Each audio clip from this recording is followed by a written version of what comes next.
നാശത്തിന്റെ വഴി ഞാൻ പറഞ്ഞു തരികയാണ്. ഒറ്റ ഒരുത്തരും ആത്മാർത്ഥമായി പരസ്പര ബന്ധമില്ല, പരസ്പര സ്നേഹമില്ല, പരസ്പരം എങ്ങനെ കാലുവാരാമോ? 30 അസംബ്ലി നിയോജക മണ്ഡലത്തിൽ BJP എന്ത് ചെയ്യാൻ പോകുന്നെന്ന് അവൻ കാശ് കൊടുത്ത ആളുകളെ വോട്ട് വാങ്ങിച്ച് ഈ പാർലമെന്റ് ഇലക്ഷനിൽ വോട്ട് പിടിച്ചതുപോലെ അവൻ 40,000 50,000 വോട്ട് പിടിക്കും.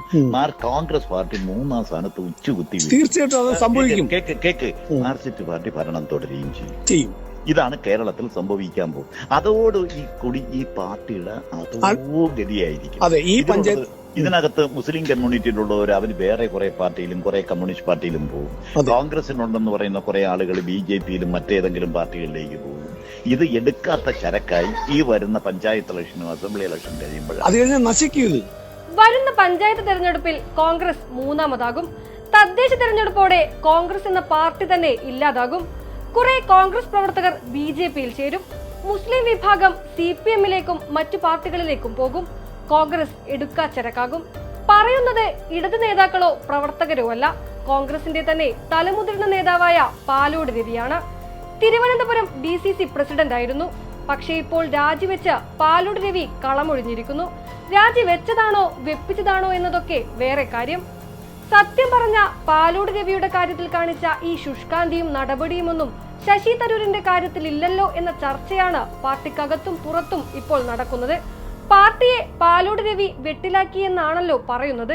പക്ഷേ കാലങ്ങളായി നിങ്ങളെ വെട്ടിലാക്കുന്ന ശശി തരൂരിനെതിരെ എന്ത് നടപടിയാണ് എടുത്തത്? അതോ ഇനി 2 ന്യായമാണോ? നരേന്ദ്രമോദിയെ നിരന്തരം സ്തുതിക്കുകയും നെഹ്റു കുടുംബത്തിനെതിരെ ലേഖനമെഴുതുകയും ചെയ്ത ആളാണ് ശശി തരൂർ. എന്നാൽ തരൂരിനോട് ഒരു വിശദീകരണം പോലും ചോദിച്ചതായി അറിവില്ല. സ്വകാര്യ സംഭാഷണത്തിൽ പോലും LDFനെ കുറിച്ച് മിണ്ടരുത്. പക്ഷേ ലോകവേദിയിൽ പോലും BJPയെ കോൺഗ്രസ് നേതാവിനെ പിന്തുണക്കാം, വാനോളം പുകഴ്ത്താം. രാജ്യത്തും ഇപ്പോൾ കേരളത്തിലും തങ്ങളുടെ വർഗീയ അജണ്ടകൾ നടപ്പിലാക്കാനുള്ള കളികളെല്ലാം RSSും BJPയും നടത്തുന്നുണ്ട്. ഗവർണർമാരെ അടക്കം അതിനുള്ള ടൂളായി മാറ്റി. പക്ഷേ അതിലൊന്നും കോൺഗ്രസിന് ഒരു പ്രശ്നവുമില്ല. BJPക്കെതിരെ പ്രതിഷേധവുമില്ല. ഇന്നത്തെ കോൺഗ്രസ് നാളത്തെ BJP എന്നാണല്ലോ. തരൂരിനെതിരെ ചെറുവിരൽ പോലും അനക്കാതെ ആരോ ചോർത്തിയ ഫോൺ സംഭാഷണത്തിന്റെ പേരിൽ പാലോട് രവിക്കെതിരെ നടപടിയെടുത്തത് ശരിയായില്ലെന്ന് കോൺഗ്രസ് പ്രവർത്തകർ തന്നെ പറഞ്ഞു തുടങ്ങിയിട്ടുണ്ട്. പാലോട് രവി പറഞ്ഞത് പൂർണ്ണമായും തെറ്റല്ലെന്നും ചെയ്യാത്ത കുറ്റത്തിനാണ് അദ്ദേഹം ഇപ്പോൾ പുറത്തുപോയതെന്നും പറയുന്നുണ്ട് പകരം ചുമതലക്കാരനായ N ശക്തൻ. അദ്ദേഹം ഇപ്പൊ മാറിയത് ചെയ്യാത്ത കുറ്റത്തിനാണ് എന്നാണ് എന്റെ അഭിപ്രായം. ശക്തൻ മാത്രമല്ല മറ്റ് പലരും പാലോട് രവി പറഞ്ഞതിനോട് യോജിക്കുന്നുണ്ട്.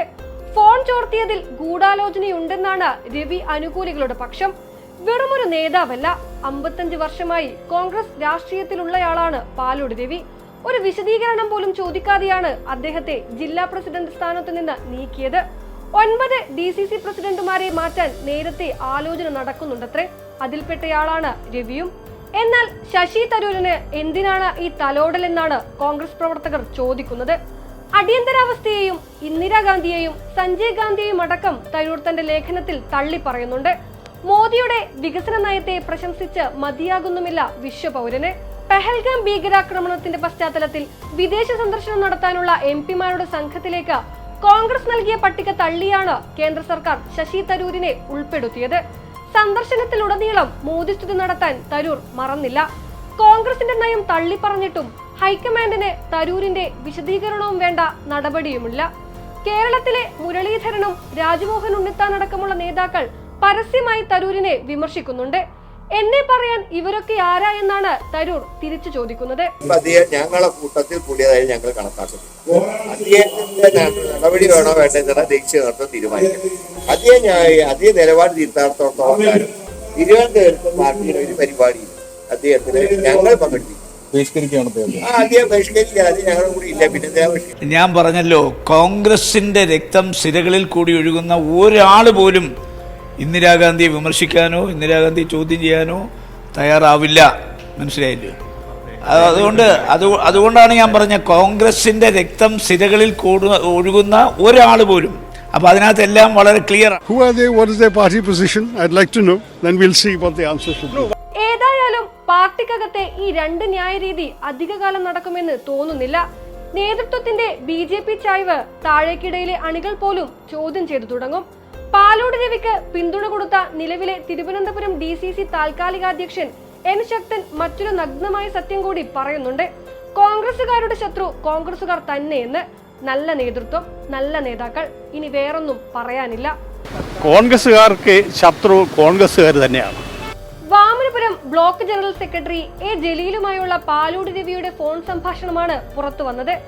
ജലീൽ തന്നെയാണ് പുറത്തുവിട്ടതും. ജലീലിനെ കോൺഗ്രസ് പാർട്ടിയുടെ പ്രാഥമിക അംഗത്വത്തിൽ നിന്ന് KPCC പുറത്താക്കിയിരുന്നു. പക്ഷേ യഥാർത്ഥത്തിൽ കോൺഗ്രസിനകത്തെ പൊട്ടലും ചീറ്റലുമാണ് ഇതിലൂടെ വ്യക്തമാകുന്നത്. കോൺഗ്രസിലെ പുകയുന്ന ആഭ്യന്തര കലഹങ്ങൾ, ഇത് തന്നെയാണ് പ്രവർത്തകർക്ക് പാലോട് രവി മുന്നറിയിപ്പ് നൽകുന്നതും. പക്ഷേ നല്ലത് പറഞ്ഞു കൊടുക്കുന്ന ആൾക്കെതിരെ നടപടിയെടുക്കാനാണ് അവർക്ക് തിടുക്കം. മുഖ്യമന്ത്രി കസേര സ്വപ്നം കണ്ടു നടക്കുന്നവരാണല്ലോ കേരളത്തിലെ കോൺഗ്രസ് നേതൃത്വത്തിൽ പലരും. അതിനായുള്ള മത്സരത്തിലാണവർ. അതിനിടെ പാർട്ടി തന്നെ തകർന്നു പോകുമോ എന്ന ആശങ്കയ്ക്ക് വകയില്ലല്ലോ.